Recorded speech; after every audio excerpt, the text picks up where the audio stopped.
Kuasa-Mu terlebih besar, Tuhanku terlebih besar. Tak pernah terlambat janji-Mu ya Tuhan, menolong hidupku. Mari Engkau yang percaya nyanyikan, kuasa-Mu terlebih besar, Tuhanku terlebih besar. Tak pernah terlambat janji-Mu ya Tuhan, pulihkan hidupku.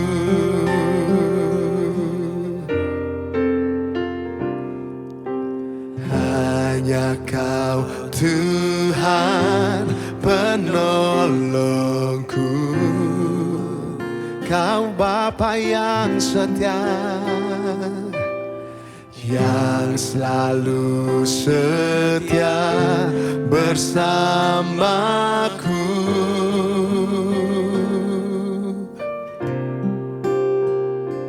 Kasih-Mu yang sanggup mengubah kehidupanku. Sungguh ku berserah,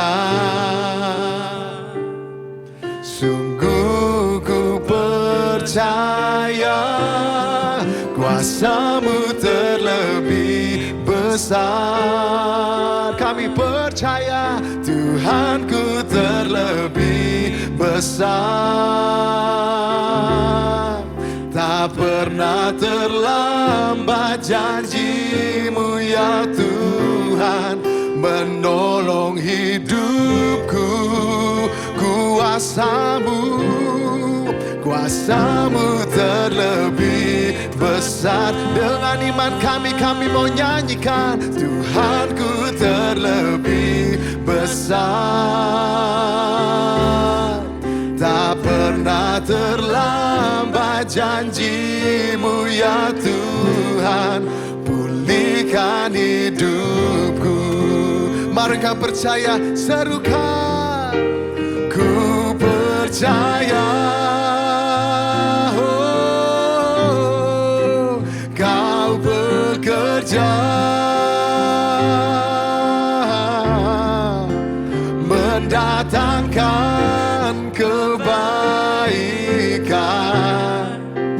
di hidupku. Kami percaya Tuhan, ku percaya Kau yang bekerja, Kau bekerja mendatangkan kebaikan, mendatangkan kebaikan.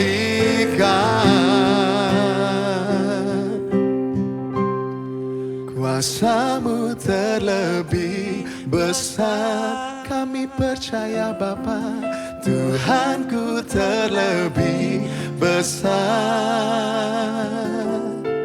Tak pernah terlambat janji-Mu ya Tuhan, menolong hidupku. Kuasa-Mu terlebih besar. Mari kau yang percaya nyanyikan, Tuhanku terlebih besar. Tak pernah terlambat, tak pernah terlambat janji-Mu ya Tuhan, pulihkan hidupku. Tak pernah terlambat janji-Mu, tak pernah terlambat janji-Mu ya Tuhan, pulihkan hidup. Dengan imanmu serukanlah, tak pernah terlambat janji-Mu ya Tuhan, pulihkan hidupku. Tak pernah terlambat, untuk menolong kami. Tak pernah terlambat untuk memulihkan hidup kami. Sebab kuasa-Mu saja yang terbesar, oh Yesus Kristus. Terima kasih Bapa. Shalom saudara yang terkasih dalam Tuhan. Perenungan kita hari ini diambil dari 2 Tesalonika 1, di mana kita membaca surat Paulus kepada jemaatnya di Tesalonika. Sedikit konteks saudara mengenai pasal yang kita baca hari ini.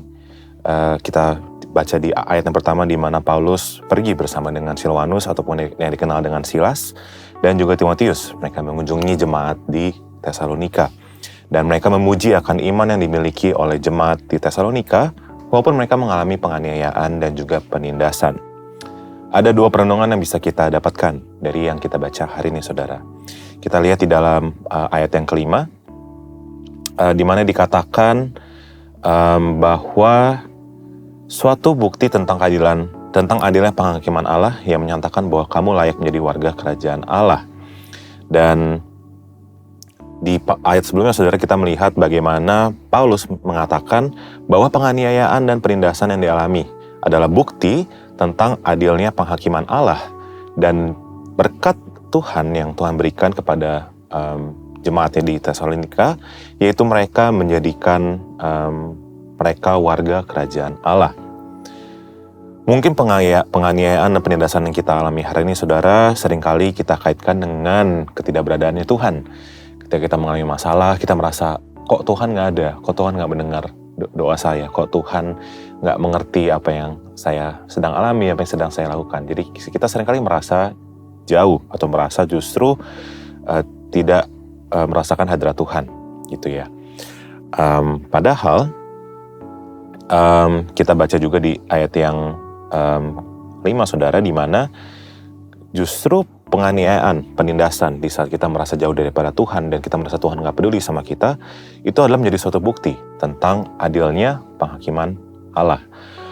Penganiayaan yang kita alami mungkin nggak kayak penyiksaan secara fisik gitu ya, saudara ya, tapi mungkin sekedar tekanan dari atasan, dari orang sekitar, treatment yang nggak enak dari orang sekitar, saudara, kita merasa dikecewakan dan sebagainya, saudara. Jadi mungkin penganiayaan lebih ke arah sana untuk yang kita rasakan hari-hari ini, saudara. Dan di saat kita mengalami masalah, seberapa sering kita berpikir, seperti yang tadi saya katakan, kalau Tuhan jauh daripada kita. Tapi justru kita diingatkan bahwa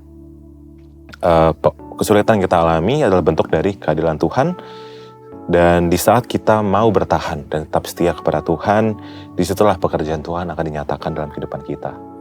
Lalu yang kedua, saudara, kita baca di ayat yang ke-7-9, di mana dikatakan bahwa keadilan Tuhan akan dinyatakan bagi mereka yang tidak mau mengenal Tuhan dan tidak mentaati firman Tuhan dalam api yang menyala-nyala dan menjalani hukuman kebinasaan selama-lamanya.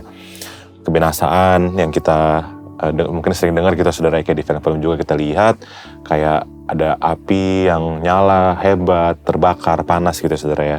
Tapi justru hukuman kebinasaan yang dimaksudkan itu, seperti yang kita baca di ayat ini, bahwa sekedar dijauhkan dari hadirat Tuhan dan dari kemuliaan kekuatannya, saudara. Jadi, apakah kita benar-benar bisa hidup tanpa hadirat Tuhan setiap harinya? Hadirat Tuhanlah yang memampukan kita, saudara, untuk bisa menjalani hari-hari kita, yang memampukan kita untuk bisa melangkah dan mempunyai harapan di saat kita mengalami masa sulit, saudara. Jadi, pastikan, saudara, setiap harinya, mulailah hari ini dengan ucapan syukur di saat kita masih memiliki masalah. Karena di situ artinya kita sedang dan kita akan menyaksikan kasih dan kebesaran Tuhan. Mungkin tidak semudah ini, ya, saudara, untuk bisa bersyukur setiap harinya, tapi di saat kita berkomitmen, kita memilih, saudara, untuk bersyukur kepada Tuhan setiap paginya, setiap harinya. Kita berterima kasih kepada Tuhan dan kita minta tuntunan Tuhan. Di situ Tuhan akan mengubahkan respon hati kita. Tuhan mungkin belum mengubahkan situasi di sekitar kita, tapi yang pertama kali Tuhan ubahkan adalah hati kita, respon kita akan masalah yang kita punya, saudara. Dan mintalah Roh Kudus supaya setiap kita boleh lebih peka dengan hadirat Tuhan. Karena saudara, Tuhan itu gak pernah ninggalin kita, Tuhan gak pernah jauh daripada kita, tapi justru seringkali kita yang gak sadar akan keberadaan Tuhan di sekitar kita, saudara. Dimana dalam kehidupan kita, setiap harinya Tuhan ada di kehidupan kita, saudara. Jadi pastikan hari ini kita bersyukur kepada Tuhan dan kita minta tuntunan Tuhan dalam kehidupan kita. Mari kita berdoa. Tuhan, terima kasih untuk hari ini. Kalau kami boleh Tuhan diingatkan mengenai keadilan Tuhan, mengenai kasih Tuhan, mengenai kebaikan Tuhan dalam kehidupan kami. Dan kami hari ini Tuhan, kami memilih untuk bersyukur kepadamu akan masalah yang kami punya Tuhan. Kami tahu mungkin masalah ini belum selesai Tuhan, tapi kami percaya bahwa dari masalah yang kami alami saat ini Tuhan, itu menjadi bukti keadilan-Mu Tuhan, menjadi bukti kasih-Mu Tuhan untuk setiap kami. Roh Kudus tuntun kami, Roh Kudus bantu kami untuk bisa lebih peka dengan hadirat-Mu, sehingga setiap harinya Tuhan kami boleh melihat ada kuasa Tuhan, kami boleh merasakan hadirat Tuhan, dan kami boleh menjadi berkat, menjadi dampak bagi orang-orang di sekitar kami Tuhan. Terima kasih Tuhan, Kau berkati hari kami Tuhan, biar hari ini kami boleh melakukan segala hal yang menyenangkan hati-Mu. Terima kasih Tuhan. Di dalam nama Tuhan Yesus Kristus kami telah berdoa dan bersyukur. Haleluya. Amin. 2 Tesalonika 1. Salam. Dari Paulus, Silwanus dan Timotius. Kepada jemaat orang-orang Tesalonika di dalam Allah Bapa kita dan di dalam Tuhan Yesus Kristus. Kasih karunia dan damai sejahtera dari Allah, Bapa kita, dan dari Tuhan Yesus Kristus menyertai kamu. Ucapan syukur dan doa. Kami wajib selalu mengucap syukur kepada Allah karena kamu, saudara-saudara. Dan memang patutlah demikian. Karena imanmu makin bertambah dan kasihmu seorang akan yang lain makin kuat di antara kamu. Sehingga dalam jemaat-jemaat Allah kami sendiri bermegah tentang kamu karena ketabahanmu. Dan imanmu dalam segala penganiayaan dan penindasan yang kamu derita. Suatu bukti tentang adilnya penghakiman Allah. Yang menyatakan bahwa kamu layak menjadi warga kerajaan Allah. Kamu yang sekarang menderita karena kerajaan itu. Sebab memang adil bagi Allah untuk membalaskan penindasan kepada mereka yang menindas kamu dan untuk memberikan kelegaan kepada kamu yang ditindas. Dan juga kepada kami. Pada waktu Tuhan Yesus dari dalam sorga menyatakan dirinya. Bersama-sama dengan malaikat-malaikatnya. Dalam kuasanya, di dalam api yang bernyala-nyala. Dan mengadakan pembalasan terhadap mereka. Yang tidak mau mengenal Allah dan tidak mentaati Injil Yesus, Tuhan kita. Mereka ini akan menjalani hukuman kebinasaan selama-lamanya. Dijauhkan dari hadirat Tuhan dan dari kemuliaan kekuatannya. Apabila ia datang pada hari itu untuk dimuliakan di antara orang-orang kudusnya. Dan untuk dikagumi oleh semua orang yang percaya. Sebab kesaksian yang kami bawa kepadamu telah kamu percayai. Karena itu kami senantiasa berdoa juga untuk kamu. Supaya Allah kita menganggap kamu layak bagi panggilannya.